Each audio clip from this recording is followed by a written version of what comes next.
Good morning people of the earth.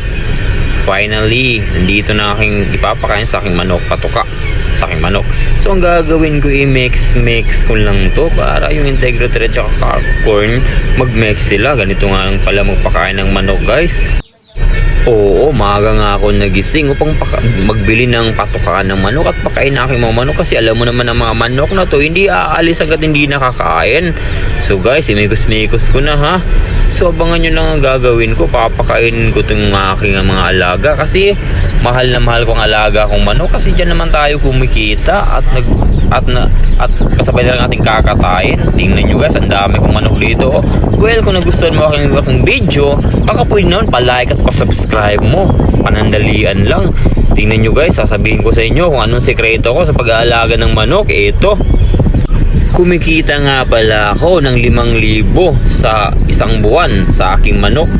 Ang ginagawa ko po binibinta ko na sila, hindi naaabot ng 2 kilo kasi lugi ka na sa financing. So kung tansya mo 1 kilo na ibenta mo na, nang sa ganun makakita, makaganansya ka pa. Oo, tingnan nyo ang manok guys, marami pa to actually, kaso matagal akong gumising kaya tuloy umalis na yung iba. Parang hindi na nakahintay, nagigising ako. Di ako nagustuhan mo aking video, baka pwede naman pa-subscribe ng aking channel, pa-like na rin sa aking video. Maraming salamat.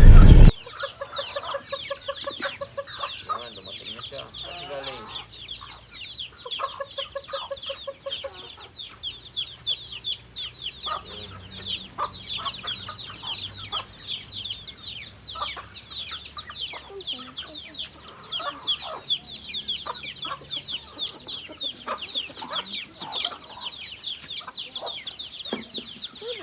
Quanto mais?